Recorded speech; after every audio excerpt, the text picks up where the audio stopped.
नमस्कार, मैं खुशबू कुमारी। आप देख रहे हैं वेब इंडिया न्यूज। यहाँ दी जाती है तमाम सटीक और सही खबरें सबसे पहले आप तक। इस समय की सबसे बड़ी खबर बिहार राज्य के पश्चिम चंपारण जिला के रामनगर क्षेत्र से।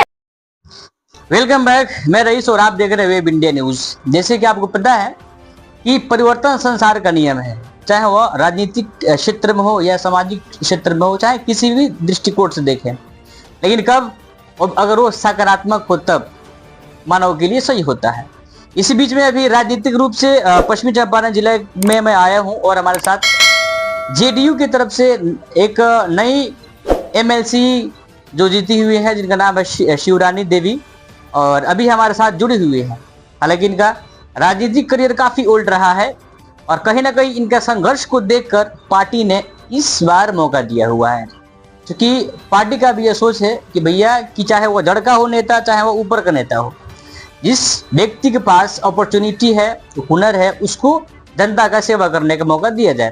तो सीधा हम इनसे बातचीत करेंगे। हालांकि इनका कल क्षेत्र का दौरा भी था और काफी लोगों के अंदर इस बात की खुशी है कि हाँ, कि इस बार कुछ नया देखने को मिलेगा, चाहे पिछला कार्यकाल जैसे भी रहा। तो मैं सीधे आपसे मैं इनको रूबरू कराऊंगा। मैम, स्वागत है आपका हमारा न्यूज चैनल में कि आज अपना मूल्यवान समय दी। सबसे पहले मैं चाहूंगा कि आप कुछ जनता को, उनको कुछ आप बोले जो आपकी प्रतीक्षा कर रहे हैं बातों को सुनने के लिए, चाहे वो पार्टी के हो चाहे एक आम जनता हो। बहुत बहुत धन्यवाद। सबसे पहले मैं बता दूं कि पश्चिमी चंपारण और पूरे बिहार में खुशी का लहर है। इतना खुशी का लहर है कि मैं बयान नहीं कर सकती हूँ, क्योंकि खासकर मैं पश्चिमी चंपारण में बता दूं कि मैं जब पटना से चली तो सारे जगह हमको कार्यकर्ता द्वारा और हमारे जाति प्रजापति द्वारा सम्मानित करते हुए मैं बगहा तक हो करके रामनगर अपना होम प्रखंड और गांव में तौलहा गांव में पहुंची हूं कि मैं इस खुशी को बयान नहीं कर सकती हूं। अच्छा मैम, अब सवाल अब ये है कि चूंकि आपका जो राजनीतिक करियर रहा जो वो छात्र जीवन से रहा और काफी 2005 से और 2011 के आसपास में काफी आप एक्टिव हो गई राजनीति में आने के बाद, और आप चुनाव भी लड़ी जिला परिषद का, और आप कई ऐसे राजनीतिक कार्यक्रम में आप हमेशा एक्टिव रहती। तो आखिर में आपको राजनीतिक चुनने का यह मकसद क्या रहा? राजनीतिक चुनने का मेरा सिर्फ एक मकसद रहा। मैं एक गृहिणी के तौर पर अपना पढ़ाई लिखाई करके गृहिणी के तौर पर अपना जीवन यापना कर रही थी। जब हम लोगों ने देखा हमारे राष्ट्रीय अध्यक्ष नीतीश कुमार जी ने महिलाओं के लिए और इस बिहार के लिए नए चेहरा उभर रहे हैं। उन्होंने पार्लियामेंट में, आपको याद होगा कि पार्लियामेंट में 94 या 95 में उन्होंने बोला था कि ओबीसी की रिजर्वेशन होना चाहिए। उसी समय उनका आवाज गूंजा था। हम लोग को छात्र जीवन से पढ़ रहे थे, हम लोग मूड बना लिए थे कि हम लोग राजनीतिक में ही आएंगे, और 2005 में उनका सरकार बनी और 2006 में त्रिसतरीय पंचायत अधिनियम में 2006 में 50% आरक्षण दिए और नगर निकाय में 50% आरक्षण दिए। उसमें मैं संघर्ष करके जिला परिषद के रूप में मैं उभरी और डिस्ट्रिक्ट बोर्ड के चेयरमैन बने। मैं राष्ट्रीय अध्यक्ष जी को, नीतीश कुमार जी को धन्यवाद देती हूँ।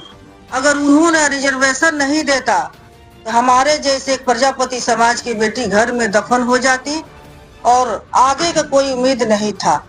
मैं धन्यवाद देती हूँ नीतीश कुमार जी को कि उन्होंने सिद्ध कर दिया कि विधान परिषद में कोई अति पिछड़ा की बेटी नहीं गई थी, और एक नहीं दो अति पिछड़ा की बेटी उनके पार्टी से, जनता दल यूनाइटेड के पार्टी से दो महिला की अति पिछड़ा की बेटी गई है। इसलिए मैं तहे दिल से धन्यवाद देती हूँ और नमन करती हूँ सारे कार्यकर्ता को। मैं जदयू के कार्यकर्ता को धन्यवाद देती हूँ कि आप लोग साथ मिल करके कदम से कदम मिलाकर जिस तरह से हमारे राष्ट्रीय अध्यक्ष के साथ चले हैं, उस तरह उनके बेटा के भी साथ चले। आगे के जो राष्ट्रीय अध्यक्ष जी का काम बाकी लग गया है, उनका बेटा पूर्ण करे, उनके साथ हम मिल करके हम लोग काम करेंगे। सारे विधायक पश्चिमी चंपारण एनडीए गठबंधन के विधायक को मैं धन्यवाद देती हूँ और हमारे लोकसभा के एनडीए गठबंधन के लोकसभा हमारे बड़े भाई संजय जायसवाल है, बड़े भाई सुनील कुशवाहा है। मैं सबको धन्यवाद देती हूँ पश्चिमी चंपारण के तरफ से। बहुत बहुत धन्यवाद। अच्छा मैम, एक महिला के लिए राजनीति में आना बड़ी मुश्किल होता है, क्योंकि खासकर हमारे समाज में सम्मान और एक विचार होता है भैया, क्योंकि महिला का मतलब राजनीति का मतलब ये तो भैया चलिए अब यह क्यों गई है राजनीति में यह कुछ कर नहीं पाएगी, मतलब बहुत समस्या आती है। तो आपके भी तो साथ कुछ समस्या आए होंगे भैया की, चूंकि आपके घर वाले भी हाँ कि बोले होंगे हाँ कि आप क्यों जा रही हैं राजनीति वगैरह में, क्योंकि आपको एक बताया ना आपको, जो हमारे राष्ट्रीय अध्यक्ष जी ने सारे सोच को बदल दिया। पुरुषों को सोच था कि लड़की साइकिल नहीं चला सकती है, पुरुषों को सोच था कि औरत सभा में नहीं बैठ सकती है।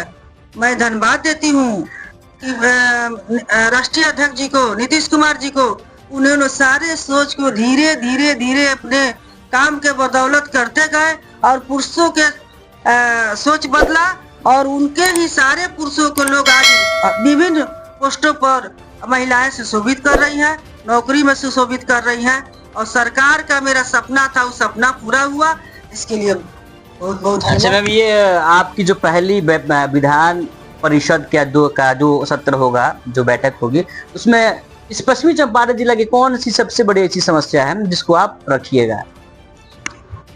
बता दूं आपसे, आप ही लोग का चैनल के माध्यम से जो भी मुझे काम मिलेगा, जो आप लोग बताएंगे और जनता की जो समस्या होगी, जो काम बाकी रह चुका है, उसको हम लोग करने के इसीलिए ना हमारे राष्ट्रीय अध्यक्ष हमको चुना है कि जनता के जो समस्या होगी वो सरकार तक हम पहुंचाएंगे और पूरा तत्परता से रह करके जो सरकार के जो नियम अनुसार है मैं काम करूंगी, आगे बढ़ाऊंगी, पार्टी के लिए आगे बढ़ूंगी। मैम आपका बहुत बहुत धन्यवाद, शुक्रिया, आप अपना मूल्यवान समय दिए। तो ये थी शिवरानी देवी प्रजापति, जिन्होंने अपनी बात को विभागी से रखी और समस्या तो अभी उत्पन्न होगी। जिनका कहना है कि जो भी कार्य बाकी है उसको पूरा किया जाएगा और जो नए कार्य आएंगे उसको भी साथ में लेकर किया जाएगा। अब देखते हैं कि इस पश्चिमी चंपारण जिला में क्या इनका जो कार्यकाल है क्या माइलस्टोन होगा कि नहीं होगा, ये तो 5-6 साल बाद ही मालूम चलेगा।